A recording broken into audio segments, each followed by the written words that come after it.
Question number 13 में जो थी वो दो रिक्वायरमेंट थी। एक तो थी कि एंट्रीज बनानी थी और सेकंड रिक्वायरमेंट जो थी वो टी अकाउंट्स बनाने थे। कैश के बनाना था, एक पार्टनर्स का कैपिटल अकाउंट बनाना था। ठीक है, पार्टनर्स कैपिटल अकाउंट का टी अकाउंट बनाना था। तो सबसे पहले जो है वो हम कैश का टी अकाउंट बनाएंगे। ठीक है, यहाँ पे बिल्कुल सिंपल टी अकाउंट्स बनाने। टी अकाउंट्स के आप हेडिंग डालेंगे, कैश लिखेंगे। सबसे पहले हम कैश का टी अकाउंट बनाते हैं। तो सबसे पहले जब हम टी अकाउंट बनाते हैं तो उसके बैलेंसेस सबसे पहले जो है वो फिक्स कर दीजिए। तो यहाँ पर कैश का बैलेंस था 16,000 का। ठीक है, कैश की नेचर का है डेबिट साइड, तो डेबिट साइड पे इनका बैलेंस शो कर दिया जाएगा। बैलेंसेस हमने 16,000 डेबिट साइड पे शो कर दिए। अब हम देखेंगे कि इनके मतलब पार्टनरशिप में कैश कितना आया है और कैश कितना गया है। तो सबसे पहले अगर देखा जाए तो इन्होंने अदर एसेट जो है वो सोल्ड करे थे, जिसकी वजह से कैश इनके पास आया था 70,000 का। इनके पास कैश आया था 70,000 का। तो यहाँ पर कैश इनके पास आया है। ठीक है, तो यहाँ पर हमने लिखा कि कैश जो है वो 70,000 का आया है। ठीक है, तो ये कैश यहाँ पे कहाँ है, डेबिट साइड पर। तो हमने यहाँ पे तो कैश यहाँ पे 70,000 का डेबिट साइड पर आया। किस वजह से, अदर एसेट सोल्ड की वजह से। तो हमने यहाँ पे लिख दिया भाई कैश डेबिट साइड पर आया है 70,000 से, अदर एसेट सोल्ड की वजह से। ठीक है, इसके बाद कैश क्रेडिट साइड पर गया अकाउंट पेबल की वजह से 30,000 का। ठीक है, सो यहाँ पर हमने लिख दिया कि अकाउंट पेबल की वजह से 30,000 का कैश क्रेडिट साइड पर गया। ये डेबिट साइड होती है यानी क्रेडिट साइड होती है। ठीक है, और यहाँ पे हमें वजह लिखनी होती है कि कैश किस वजह से जो है वो डेबिट साइड पर आ रहा है और किस वजह से जो है वो क्रेडिट साइड पे जा रहा है। इसके बाद अगर देखा जाए कि other asset sold account payable के बाद भी कैश या डेबिट ही क्रेडिट पर आया है। यहाँ पर अगर देखा जाए तो बी की वजह से डेबिट साइड पर आया है 1,000 का। तो यहाँ पे हमने लिख दिया कि बी कैपिटल की वजह से डेबिट साइड पे कैश आया 1,000 का। फिर ए कैपिटल की वजह से क्रेडिट साइड पर गया 57,000 का।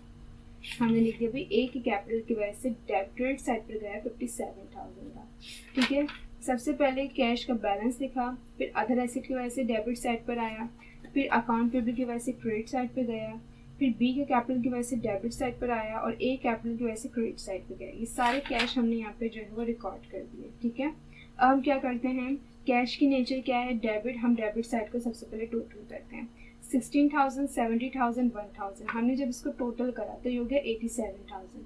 अब हम देखते हैं कि क्रेडिट साइड जो इसके इक्वल है, तो 30,000, 57,000 कितना होगा, ये भी 80,000 होगा। तो ये इक्वल है, तो हमने क्या करा 80,000। सबसे पहले हम जो डेबिट साइड टोटल करते हैं, हम 80, ये आई है 87,000। हमने डेबिट साइड पे भी अमाउंट शो करनी होती है और क्रेडिट साइड पे भी अमाउंट शो करनी होती है। ठीक है, फिर हम देखते हैं कि क्रेडिट साइड भी इसके इक्वल है। तो यहाँ पर देखा जाए तो क्रेडिट साइड इक्वल है, तो यहाँ पे कोई balance CD and balance BD नहीं शो होगा। ठीक है, क्योंकि बैलेंस सीडी बैलेंस बीडी जब शो होता है जब डेबिट एंड क्रेडिट अमाउंट में डिफरेंस हो। फॉर एग्जाम्पल ये 50,000 आ रही हो, वो 60,000 आ रही हो, तो डिफरेंस होता है। फिर उस डिफरेंस को balance CD and balance BD का हम नाम देते हैं। लेकिन यहाँ पर अगर देखा जाए कैश का जो हमने टी अकाउंट बनाया उसमें डेबिट एंड क्रेडिट साइड बराबर थी। ये भी 87,000 थी, ये भी 87,000 थी। तो क्या करेंगे, बस डेबिट साइड को आप टोटल करेंगे, 87,000 यहाँ पे शो कर दिया। फिर आप क्रेडिट साइड को देखेंगे, अगर क्रेडिट साइड बराबर होगी तो कोई बैलेंस सीडी बैलेंस बीडी नहीं होगी, यहीं पे टी अकाउंट जो स्टॉप कर दिया जाएगा। ठीक है, यहाँ पे कंप्लीट हो गया कैश का टी अकाउंट।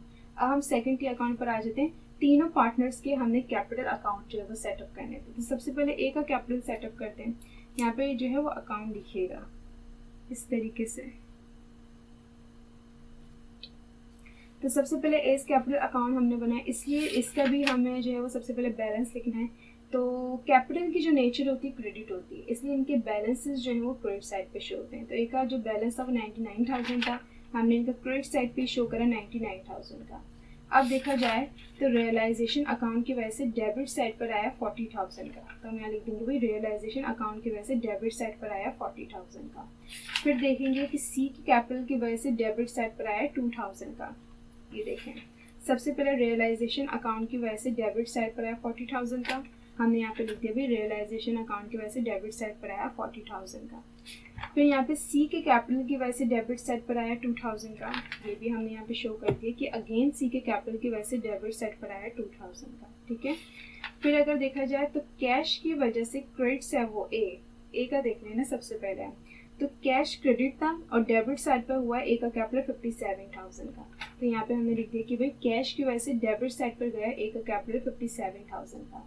अब इसकी नेचर जो थी वो क्रेडिट थी। ठीक है, इक्विटी की नेचर जो होती है वो क्रेडिट होती है, तो हम सबसे पहले क्रेडिट साइड टोटल करेंगे। क्रेडिट साइड जब हमने टोटल करी तो ये 99,000 था, हमने यहाँ पे 99,000 लिख दी, 99,000 लिख दी। अब देखेंगे डेबिट साइड इसकी इक्वल है तो 57,000, 2,000 और ये 40,000, 90,000 ही बन रहा है। तो यहाँ पर भी जो है वो डेबिट एंड क्रेडिट साइड जो वो इक्वल है, इसकी कोई balance C D balance B D नहीं होगा, ये भी टी अकाउंट यहाँ पे स्टॉप कर दिया जाएगा। ठीक है, अब हम बी का कैपिटल जो है वो सेट करते हैं। यहाँ पे बी कैपिटल अकाउंट लिखिएगा। इसका भी सबसे पहले हमने बैलेंस लिखा 41,000, बैलेंस इज 41,000। सबसे पहले रियलाइजेशन अकाउंट की वजह से डेबिट साइड पर गया 40,000 का, हमने लिख दिया कि रियलाइजेशन अकाउंट की वजह से डेबिट साइड पर आया 40,000 का। फिर सी की कैपिटल की वजह से डेबिट साइड पर आया 2,000 का, सी कैपिटल की वजह से डेबिट साइड पर आया 2,000 का। इसके बाद कैश डेबिट था और उसकी वजह से क्रेडिट साइड पे गया बी का कैपिटल 1,000 का। ठीक है, तो यहाँ पे हमने लिखा है कि भाई कैश की वजह से क्रेडिट साइड पे गया बी का कैपिटल 1,000 का। इसके अलावा बी का कैपिटल और कहीं मतलब ना आया है ना गया, मतलब डेबिट एंड क्रेडिट पे नहीं गया, बस रियलाइजेशन अकाउंट की वजह से डेबिट साइड पर गया, सी के कैपिटल की वजह से डेबिट साइड पर गया एंड कैश की वजह से क्रेडिट साइड पर गया। अब इसको टोटल करते हैं। सबसे पहले क्रेडिट साइड ही टोटल करेंगे, 41,000 एंड 1,000 कितना होगा 42,000। हमने क्रेडिट साइड पे भी शो कर दी एंड डेबिट साइड पे भी शो कर दिया। ये भी 40,000, 2,000 कितना हो गया 42,000। तो यहाँ पे भी debit and credit side same he equal है, तो ये टी अकाउंट यहाँ पे स्टॉप कर दिया जाएगा। अब हम सी का कैपिटल सेट करते हैं।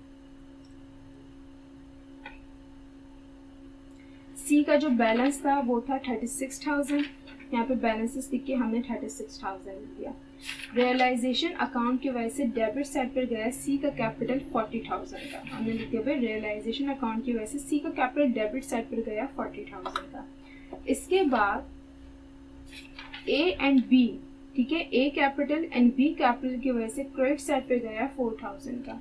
तो हमने यहाँ पे लिखा कि ए एंड बी कैपिटल की वजह से क्रेडिट साइड पर गया सी का कैपिटल 4,000 का। इसके अलावा और कोई सी का कैपिटल आगे चल के नहीं है, क्योंकि यहाँ पे बस बैलेंस लिखा हमने, रियलाइजेशन की वजह से डेबिट साइड पर गया और इन दो कैपिटल की वजह से क्रेडिट साइड पर गया। ठीक है, और तो कोई नहीं है सी का कैपिटल। अब हम क्या करेंगे, टोटल करेंगे क्रेडिट साइड पहले। 36,000, 4,000 कितना होगा 40,000। ये 40,000 हमने यहाँ पे भी शो करे और हमने यहाँ पे भी शो करे। डेबिट साइड में 40,000 से ये डेबिट एंड क्रेडिट साइड बिल्कुल इक्वल है, तो यहाँ पे जो टी अकाउंट स्टॉप कर दिया जाएगा। ठीक है, जब भी credit and debit side equal होती है तो कोई balance C D balance B D नहीं लिखा जाता। ठीक है, टी अकाउंट जो यहाँ पे स्टॉप कर दिए जाएंगे। अब आप लोग का क्वेश्चन नंबर 13 जो है वो कंप्लीट हुआ है। ठीक है, प्रीवियस वीडियो में क्वेश्चन नंबर 13 की फर्स्ट रिक्वायर्ड हमने जो है वो कंप्लीट करी थी, उसमें जो इंक्रीज थी, एंड सेकंड रिक्वायर्ड जो थी वो टी अकाउंट्स की थी। यहाँ पे कैश का टी अकाउंट बनाया और पार्टनर्स के। देखिए यहाँ पर जो था वो कभी कभार जो है वो किसी सर्टेन अकाउंट दे देंगे, ठीक है ना, जैसे कि किसी एक का कैपिटल दे देंगे भाई, यहाँ पे जैसे 3 कैपिटल देना, वो कह देंगे सिर्फ ए का बना दें या जस्ट बी का बना दें, सी का बना दें, या ये कहेंगे कि पार्टनर्स कैपिटल अकाउंट में हमने सारे बनाने, जितने भी पार्टनर्स हैं, यहाँ पे 3 थे, हमने तीनों के टी अकाउंट बनाए और यहाँ पे कैश का भी कहा था। ठीक है, यहाँ पे कोई कंप्यूटेशन जो नहीं थी जो हमने शो करनी थी, ठीक है ना, क्योंकि रेशियो अगर देखा जाए तो इक्वल थे यहाँ पे। ठीक है, और मैंने यहाँ पे कहा था कि इस तरीके की जो कैलकुलेशन है ये आप लोग की मर्जी, क्योंकि इक्वल पार्टनर्स होते हैं ना तो फिर वहाँ पे रेशियो जो है वो लिखना ज़रूरी नहीं होता। ठीक है ना, अगर रेशियो है तो उसकी आपने पहले कंप्यूटेशन शो करनी है, और मैंने आप लोग को बहुत दफ़ा इस तरीके की कंप्यूटेशन दिखाई है। ठीक है, बहुत सी वीडियो से, प्रीवियस वीडियो से, जिसमें मैंने आप लोगों को जो है वो रेशियो की इस तरीके से कंप्यूटेशन बताई कि रेशियो की कंप्यूटेशन इस तरीके से होगी, या एक दफ़ा जो क्वेश्चन था वो इस तरीके से परसेंटेज में था। ठीक है, तो रेशियो की आप लास्ट में कंप्यूटेशन करिएगा। अगर रेशियो कैपिटल से निकल रहे होंगे या जो है एग्रीड रेशियो दिए गए होंगे, इक्वल रेशियो, तो वो आपकी मर्जी पर डिपेंड करता है कि आप इस तरीके से लिखना चाहें तो लिख सकते हैं, नहीं लिखें आप जो है वो, जैसे कि यहाँ पे जो रियलाइजेशन था वो 1,20,000 का था, तो आप क्या तीनों में बराबर डिस्ट्रीब्यूट किस तरीके से करेंगे, 3 से डिवाइड कर देंगे, आपको पता चल जाएगा कि 3 बंदे और ये इक्वली किस तरीके से लेंगे, तो 40,000 जो तीनों के हिस्से में आएगा। ठीक है, सो ये क्वेश्चन नंबर 13 जो है वो अब कंप्लीट हुआ है। प्रीवियस वीडियो में इसकी फर्स्ट रिक्वायर्ड पूरी करी थी एंड सेकेंड रिक्वायर्ड थी टी अकाउंट्स की, जो कि इस वीडियो में कंप्लीट कर दी गई है। क्वेश्चन नंबर 13 अब आप लोग का कंप्लीट हो गया है।